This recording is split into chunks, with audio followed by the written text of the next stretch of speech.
4월 10일 정전 시황입니다. 자, 이번 주 증시는 통화 정책에 굉장히 타격을 크게 받았던 한 주라고 보시면 될 것 같습니다. 자, 우선 연준이 공개한 3월 이 FOMC 의사록에서 대처대조표 축소에 대한 이야기가 나왔습니다. 5월부터 이 자산 규모 축소를 이 국채 600억 달러 그리고 주택 저당 증권 350억 달러를 줄이면서 시장에서의 자금을 소각해버리겠다. 월 950억 달러씩 지속적으로 진행하겠다는 겁니다. 그 이유는 간단해요. 우리가 코로나 팬데믹을 겪으면서 지금 4조 원 가까이 있던 연방준비제도의 보유자산이 8조 원까지 늘어났습니다. 시장에서 유동성 자금을 계속적으로 풀었죠. 사실은 풀 수밖에 없었습니다. 팬데믹이라는 전무후무한 전 세계적인 전염병이 돌았고, 이걸 풀지 않는다면 당장에 우리가 흔히 말하는 유통업 소비자들이 완전히 죽어버린 상황이기 때문에 일단은 돈을 풀어서 메꿨어요. 그래서 그 유동성 자금을 빨리 걷어들여야 되는데, 지금 빨리 걷어들이려니까 또 경제 성장률에 대한 의구심도 가지고 있고, 여기에 뭐 조금 더 나아가서는 이제 하반기에 있을 미국의 중간 선거도 남아있고, 굉장히 연준이 복잡한 이 센스를 가지고 있었는데, 여기에 우크라이나와 러시아의 전쟁까지 터지면서 연준이 금리 인상하는 기본적인 원인이 돈이 시장이 많이 풀리게 돼버리면은 결국에는 자산의 가치가 떨어지죠. 자산의 가치가 떨어지면은 자산을 대체할 수 있는 원자재 가격이 올라갈 수밖에 없습니다. 우리가 흔히 말하는 인플레이션이죠. 그래서 인플레이션이 계속적으로 올라가는데, 물가가 계속 올라가는데 잡을 수가 없는 겁니다. 잡을 수가 없기 때문에 결국 연준이 이번에 많은 악재를 본인이 좀 부담하고서라도 빠르게 대체대조표 축소를 통한 이 양적 긴축을 진행한다 라고 어떻게 보면 5월부터 이제 선언할 가능성이 매우 높아지는 거고, 시장은 여기에 따라서 충격을 받는 거죠. 뭐야, 대체대조표 축소 원래 내년에 하기로 하지 않았어? 연준이 우리가 흔히 말하는 두 가지의 스텝이 있었죠. 빅스텝과 베이비 스텝이 있었는데, 빅스텝 같은 경우에는 0.50%씩 4번 정도 인상을 해서 이번 연도 안에 2.5%의 금리를 맞추고, 그리고 대체대조표 축소를 진행한다는 플랜이 있었고, 이제 베이비 스텝은 0.25%씩 남은 FOMC 5번을 계속적으로 올리는 겁니다. 2%가 맞춰지는 거죠. 2%에서 물가를 한번 보고 거기에 대체대조표 축소를 진행하겠다. 결국에는 남은 FOMC 회의를 다 사용을 한 다음에 대체대조표 축소를 하게 된다면은 내년으로 미뤄지게 되죠. 양적 긴축이. 그래서 시장에서는 내년으로 미뤄지는 것까지는 오케이라고 생각했었는데, 이거를 이번 연도 5월달로 가져와 버린 겁니다. 연준이.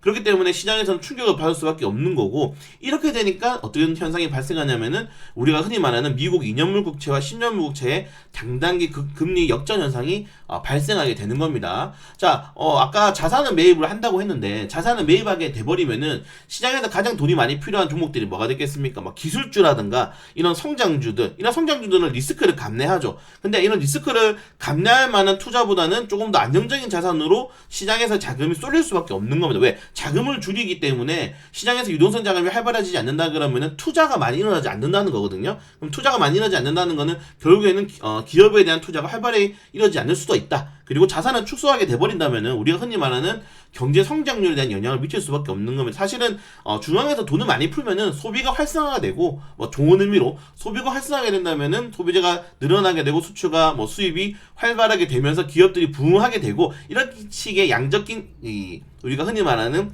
양적 완화가 시장에서 좀 좋은 영향을 미칠 수밖에 없다라는 이제 이론적인 내용이 있는데, 이런 이론적인 내용과 전혀 반대되는 정책이 양적 긴축이기 때문에 결국에는 시장에서는 미래에 대한 가치보다는 단기적인 가치, 단기적으로 내가 수익을 확정 지을 수 있는 그런 투자주로 쏠리는 거죠. 그렇기 때문에 미국 2년물 국채금리보다 원래 10년물 국채금리가, 여러분 생각해보세요. 은행에 내가 2년을 돈을 맡기는 거랑 10년을 돈을 맡기는 이자가 어느 게 더 많이 줘야겠습니까? 당연히 10년을 더 많이 줘야죠. 근데 10년 뒤에는 우리가 흔히 말하는 경제가 완전히 하방이 나와서 나라가 어떻게 될지도 모르고, 뭐 세계 정세가 더 많이 흔들릴 수도 있고, 뭐 미국, 중국과 대만이 전쟁이 날 수도 있고, 이런 식의 리스크가 생기다 보니까 미래 볼 필요 없어. 리스크가 너무 커. 내가 짧은 확실한 2년물로만 투자를 하게 될 거야. 이런 식으로 2년물에 대한 투자를 집중적으로 하게 되고, 이런 것들이 미국의 국채금리 2년물과 10년물리의 이 금리 역전 현상을 만들어 버리는 겁니다. 이게 금리가 역전된다고 안 좋은 게 아니라 사람들이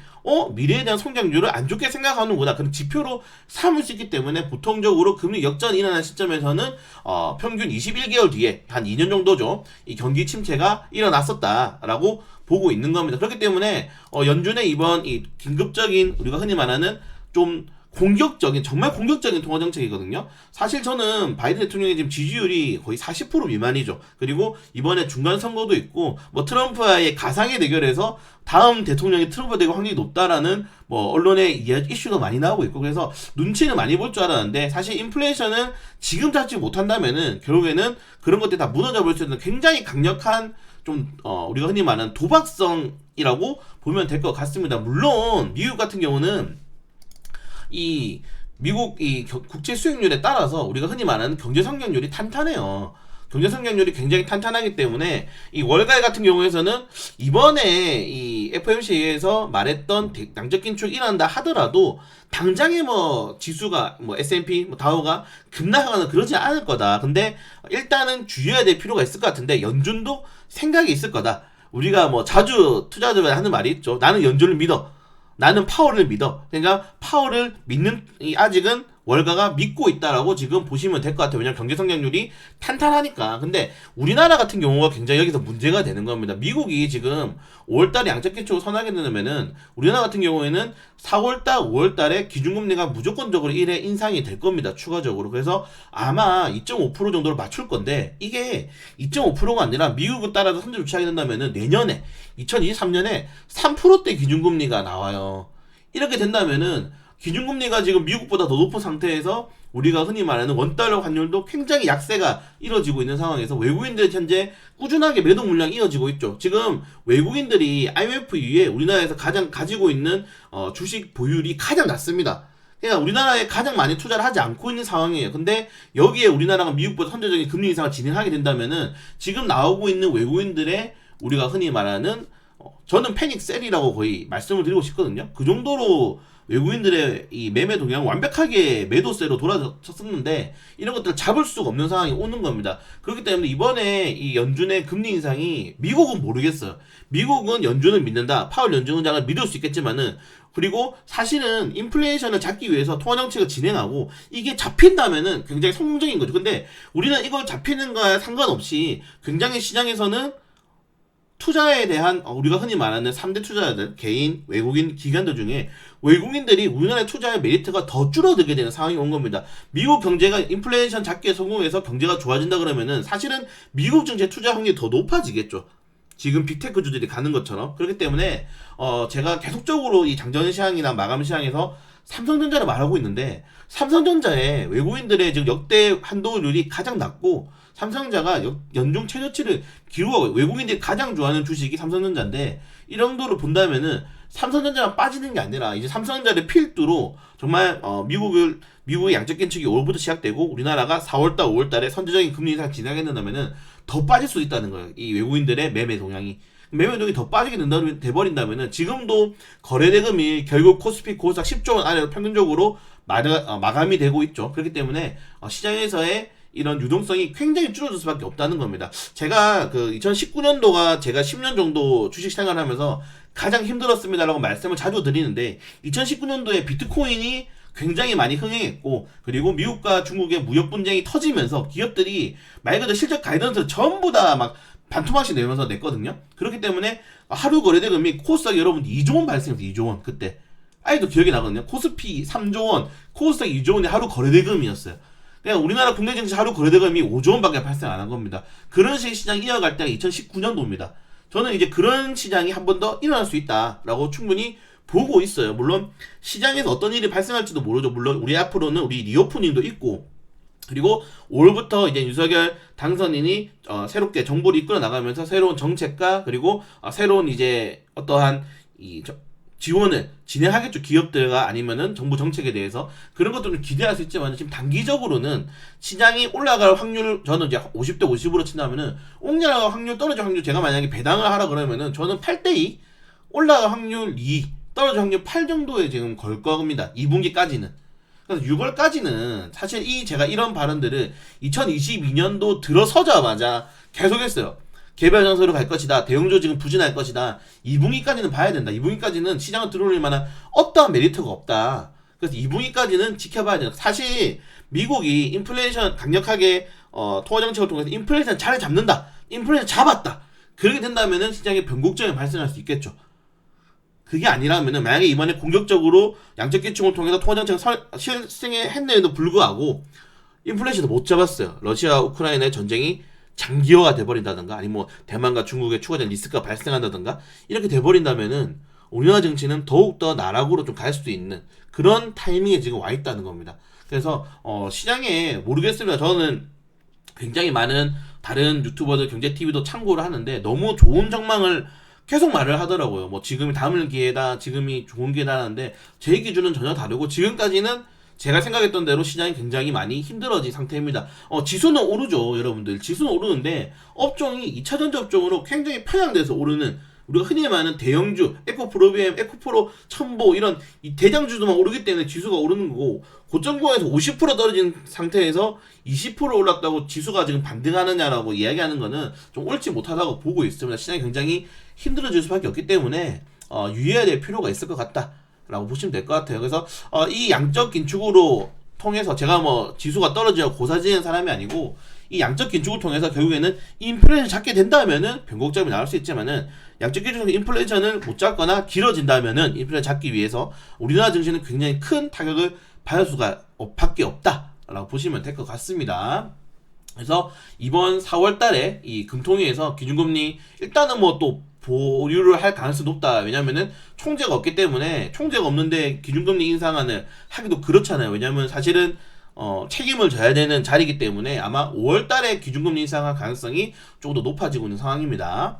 자, 그리고 제가 전에 믿을 것은 식량 지수 분야라고 말씀드렸는데 이제 인플레이션 관련된 업종 중에 유일하게 잡지 못하는 결국 식량으로 나아가고 있습니다. 에너지야 뭐 원자력 프랑스나 영국처럼 원자력에 대한 비중 그리고 친환경 정책의 친환경 에너지에 대한 비중을 놓으면 되지만은 에너지들은 지금 식료품들은 어쩔 수가 없어요. 지금 갑자기 여러분들 우리 식량 자금률 높이겠다고 농경지 짓겠습니다 하면은 어느 나라 국민들이 좋아하겠습니까? 지금 전 세계가 이제 산업전쟁으로 넘어갔는데 그렇기 때문에 식량 가격에 대한 추이가 계속적으로 올라갈 것이고 당분간은 잡히기 힘들 것이다 라고 저도 좀 전망하고 있기 때문에 식량 관련된 업종들, 식료품 업종들 같은 경우는 좀 더 보시면 좋을 것 같다. 경기 민감주죠. 그냥 제가 경기가 앞으로 안 좋을 것 같습니다 라고 말씀을 드렸기 때문에 경기가 안 좋을 때 올라가는 종목들이 경기 민감주죠. 의식주. 그렇기 때문에 식량 관련된 업종들을 좀 보시면 좋을 것 같습니다. 자, 그리고 지난주는 이렇게 대형주가 굉장히 부진하고 시장에서 막 뉴스 맡으면 안 좋은 뉴스 나오잖아요. 뭐 중국 상해가 무제한으로 도시 봉쇄를 진행했고 지금 이 우리나라 같은 경우도 뭐 경제 성장이 어떻게 될지 모르고 떨어지고 있고 북한에서 뭐 핵실험 한다 그러고 지금 러시아 우크라이나 전쟁하고 미국에서는 양적 긴축한다 그러고 이렇게 안 좋은 뉴스가 나오니까 어떤 업종들이 많이 가냐? 결국에는 고성장주가 확정될 수밖에 없는 그냥 지금 미국에서 테슬라가 이제 오르지 않습니까? 테슬라 또 1000달러 이상 올라갔는데 테슬라를 따라가는 종목들이 가는 거예요. 그냥 미국 증시에 영향을 많이 미치는 업종들이 따라가고 있는 겁니다. 따라가고 있고 좀 더 나아가서는 이 정말 강력한 테마주들 지금 지난주 정말 쌍용 자그룹 때문에 쌍욕이 나왔는데 KG그룹, SM, 사망그룹 그리고 쌍방울그룹 이런 식의 에디슨 컨소시엄들이 또 쌍용차 나가지고 물고 뜯고 늘어지고 하면서 자기들이 인수하겠네 어떻게 하겠네라고 지속적으로 우리가 흔히 말하는 이 정책전을 언론전을 펼치면서 주가를 이렇게 많이 부양시켰습니다. 근데 쌍방울 어떻게 됐습니까? 쌍방울 그룹에서 자회사에 대한 대규모를 주식들을 매도를 했죠. 그럼 돈은 누가 버느냐? 이 그룹주들이 버는 거예요. 여러분들이 돈을 버는 게 아닙니다. 물론 단기적으로 들어가서 이게 뭐 수익을 받을 수 있겠지만은 이 먹튀 한 다음에 우리 인수 처리하겠다 한마디 하면은 끝이 없는 재료가 되는 겁니다. 정말 이 국가에서 주도를 하고 기업에 대한 인수를 진행한다면은 컨소시엄을 만들고 그 컨소시엄에서 보고서를 만들고 보고서를 공시에 올리고 이래야 되는데 지금은 뉴스부터 먼저 올리잖아요. 이게 여러분들 돈을 기업에서 안 주고 뉴스 올릴 것 같습니까? 다 돈 주고 올리는 거예요. 다 돈 주고 올리기 때문에 이런 식의 이 쌍용차 언론전이 만들어진 겁니다. 물론 먹으신 분들은 좋겠지만은 그것도 뭐 제대로 먹은 게 아니라 물리신 분들이 더 많은 가능성이 매우 높기 때문에 이런 것들은 사실은 제가 장전시장에 언급도 안 합니다. 혹시라도 들어가실까봐. 그래서 이렇게 시장에서 개잡주 종목들이 굉장히 많이 흘러가는 상황이 돼버렸다. 주도주가 없고 대형주가 움직이지 않기 때문에 어쩔 수 없이 기업들이 세력들도 먹고 살아야 되잖아요. 그러면 더욱더 자극적인 뉴스를 흘릴 수밖에 없겠죠, 시장에서. 그래서 이런 세력주 위주로 지난주는 흘러가는 흐름이 나왔었다라고 보시면 될 것 같습니다. 그래서 뭐 사실은 뭐 크게 볼 내용들은 많이 없어요. 그래서 이번 주 같은 경우에는 정말 연준의 통화 정책에 주저앉았던 시장이다. 그리고 앞으로 연준이 인플레이션 잡지 못한다 그러면은 장기적으로 증시는 별로 안 좋아질 가능성이 높다. 우리나라 증시 기준으로. 그런데 굉장히 다음 주가 중요한 게 굉장히 많은 일정이 있습니다. 다음 주에 굉장히 많은 일정에서 일단 3월 중국 소비자 물가지수 CPI 생산자 물가지수 PPI가 발표를 하고 빠르게 넘어가겠습니다. 빠르게 넘어가고 지금 이 미국 3월 소비자 물가지수 발표를 합니다. 굉장히 중요하죠. 실제로 5월달에 대차대조표 축소를 결정하느냐가 굉장히 중요하게 나올 수 있는 지표고 그리고 3월달에 생산자 물가지수 발표를 합니다. 굉장히 많아요. 지금 발표하는 게 생산자 물가지수 발표를 하고 목요일날 옵션 만기일입니다. 목요일날 옵션 만기일에 유럽중앙은행 기준금리 결정, 한국은행 4월 금융통화위원회 기준금리 결정이 나옵니다. 이번 주가 정말 우리가 흔히 말하는 경제지표를 다 같이 발표하는 시장이기 때문에 굉장히 유의하게 자리 잡을 수밖에 없다. 그래서 증시가 더 많이 흔들린 거다라고 생각하시면 될 것 같습니다. 자, 그래서 이번 주가 굉장히 주요해요. 실제로 연준에서 말한 것처럼 기준금리를 결정할 수밖에 없는 이런 경기 지표들이 나오느냐, 그게 아니라 그러면은 조금 우리가 흔히 말해서 해프닝으로 이렇게 연준에서 의사록이잖아요. 의견이 오갔는데 아직 확정적인 건 아니다. 조금 더 봐야 될 필요가 있을 것 같다라고 발언이 나올 수도 있어요. 그렇기 때문에 월가에서 지금 말하는 것처럼 믿는다 연준, 믿는다 파월이 나올 것이냐, 아니면 실제로 인플레이션 잡기 위해서 빠른 대조조표 특수를 통한 양적 기축을 하고 인플레이션 잡게 된다면 굉장히 좋은 현상인데, 잡지 못하게 된다면은 국내 증시에는 정말 큰 좀 리스크가 발생할 수밖에 없는 현재 이벤트가 발생했다라고 생각하시면 될 것 같습니다. 그래서 다음 주에 또 아마 이번 주처럼 시장이 녹록지 않을 것 같아요. 시장이 녹록지 않지만은 우리가 그래도 다행인 점은 알고 있잖아요. 시장이 왜 이렇게 흔들리고 있고 시장이 왜 이렇게 부진하고 투자자 투자 심리가 왜 이렇게 약화가 되고 있는지 우리가 이거를 인지하고 알고 있기 때문에 그런 점들은 좀 대응이 가능하다. 물론 매매를 안 하는 것도 대응이고 현금 확보하는 것도 대응이고 시장에서의 우리가 흔히 말하는 1% 비중 3%짜리 짤짤이 매매도 대응인데, 일단은 이슈를 알고 거기에 대해서 맞춰서 우리가 흔히 시장의 흐름 수급을 조금 더 지켜볼 수 있다는 점이 좀 중요하지 않나라고 생각됩니다. 그래서 다음 주까지는 시장이 좀 쉽지 않은 흐름이 가능성이 높습니다. 그래서 올려드린 뉴스 이슈 조금 더 잘 체크하시고, 또 이러다 어떻게 될지 모르니까 최근에는 뭐 뉴스 따라서 가니까요, 수급이. 그래서 수급이 좀 집중되는 업종 위주로 한번 잘 잡아볼 수 있도록 하겠습니다. 그래서 좀 시장이 안 좋아도 좀 힘을 내셔야 돼요. 왜냐면은 3월달 나쁘지 않았잖아요. 우리가 3월달 중반 후반에 나쁘지 않았는데 4월달 들어서 예상했던 이런 악재들이 조금 더 확대가 되면서 떨어지는 거니까 결국에는 해소가 될 재료들이에요. 그래서 장기적으로 좀 관점으로 지금은 지켜봐야 된다. 2분기까지는 흔들릴 가능성이 매우 높다. 이거를 계속적으로 말씀드리고 있으니까 여러분들도 좀 호흡을 좀 길게 하시면서 시장을 대응하시는 게 좀 어떨까라고 말씀을 드리면서 중간 증시 일정 마치도록 하겠습니다.